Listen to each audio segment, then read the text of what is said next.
Okay, we're here tonight with Mr. Josue Joseph, who is the producer and director of the La Época films. He's here in Dublin to give a workshop and to give a screening of his films. So first I'd like to welcome you to Ireland and thank you very much for a wonderful day of workshops. Let's fire away with some questions. Could you please tell us a little bit about yourself and in particular what your connection with Latin music is? My name is Josue Joseph, as was introduced. If you go on the internet and you type in my name, you'll find many Josue Josephs, but I'm the only one, I think, who's not in prison or jail. It's a pleasure for me to be here in Dublin. It's quite an honor, a lovely city. My connection to the music and the dance is because I'm the son of Alfonso Panamá, who is the bassist of Arsenio Rodriguez, Machito, Celia Cruz, Pacheco, Tito Puente, many of the Afro-Cuban musicians. And he used to play and watch all of the Palladium dancers dance. They used to dance to his music. So I grew up with this at my parents' home. He instilled it into me. I watched the Palladium dancers go dance at the barbecues in my parents' home, so I grew up with this. And I studied music and studied dance professionally. In 2008, I developed my Época to be able to be a source and resource of information for dancers and musicians of today. Excellent. Can you tell us how La Época came about and what was your inspiration for making this documentary?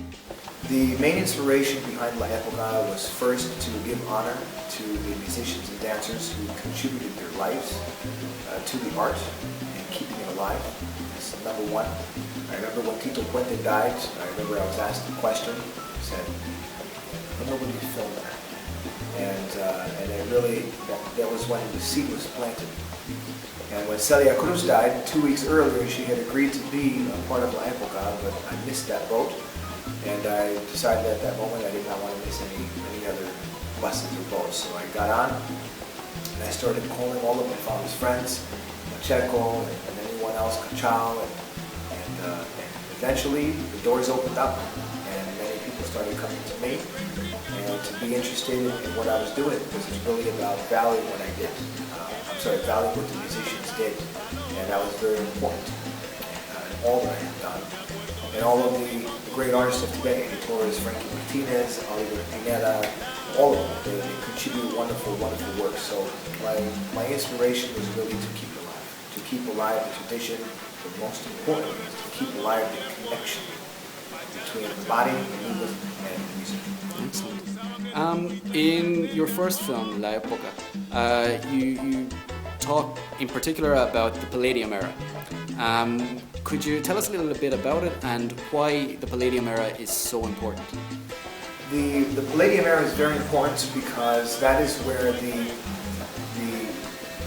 cultures of Latin America and their interpretations of the rhythms emerged. Right? You have the Cubans from Cuba and their Afro-Cuban influence, and then you have the Puerto Ricans who were also able to play the Afro-Cuban music with their own influence and their own variations, as well as the Dominicans. Pacheco, of course, was Dominican. And you had many others, the Panamanians, the Colombians.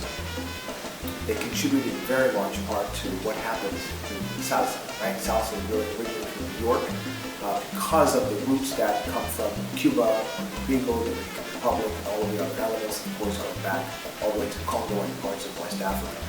So what happened at the Palladium was you had celebrities, the most affluent and the less affluent, the rich, the poor, all the religions, everybody, all colors, races, all walks of life that came together for music and dance. And that's why the Palladium was so important. It's a ballroom located on 46th Broadway in Manhattan, which is now owned by a different institution. And it was just important, very, very important era. It's highly suggested people do their research on that. Excellent. In your second documentary, La Época 2, the Lost Rhythms in Salsa, is it a pure continuation of the original, or do you cover new ground in that movie? You mean the original from part one? Exactly, yeah.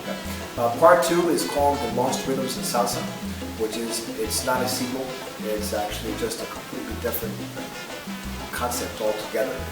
In the first film, what we did is we laid the groundwork for the dancers to understand that before salsa, there were many other rhythms. And we introduced the names of those rhythms, and we introduced the concept that there were other and are other rhythms.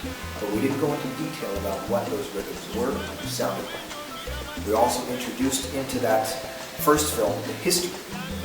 The second film takes it from the groundwork that we laid out without continuing the history. We created a whole new concept out of it by, okay, well, now that we know that there were other rhythms, what do they sound like? How do you identify them? How do you distinguish them?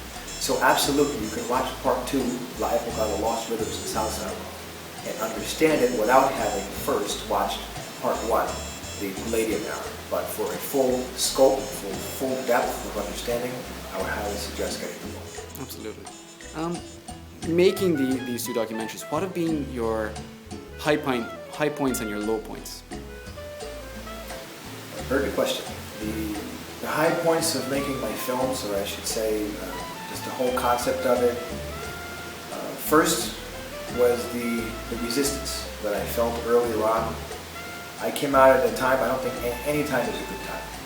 And when you come out and you start making it very clear that what people thought was correct is not correct, people can sometimes take offense to that. I had a lot of resistance at the beginning. People had written articles, a couple of people wrote articles.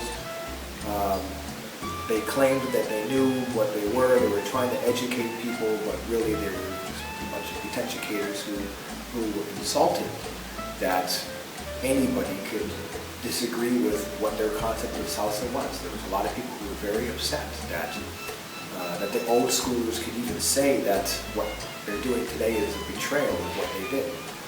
That's their opinion. As a producer, my job was to put an opinion into the films. If people got insulted by it, it was not my goal, first of all. Second of all, I can't help it. I can't please everybody. So in the re-edited versions of the film, I learned that people resist unless I give a lot of disclosures and unless I make people feel included. So I learned from the mistakes of the first original films that I didn't include a lot of people. Also, there's a couple people, more than a couple people, who felt that they really needed to be interviewed, and they're extremely offended that I didn't include them. One of them is a very well-known Salsa Congress organizer from the States. He absolutely hates everything that I had ever done, and I didn't use that word, he hates everything that I've ever done, because he told me himself I should have interviewed for my films. But what people don't understand is this is my baby, and I chose the people that I wanted to put into it to contribute with good attitudes and humility. It's very important. So I learned that. Secondly, the high points is beautiful. Writing the music in my studio and then watching it being played on the dance floor and watching these people react to it. Writing the slower music like the guajiras and the son nocturnos, and I get emails all the time from people who say that that was their wedding song. There is nothing better than those feelings like that. So those are the highs and lows. Fantastic.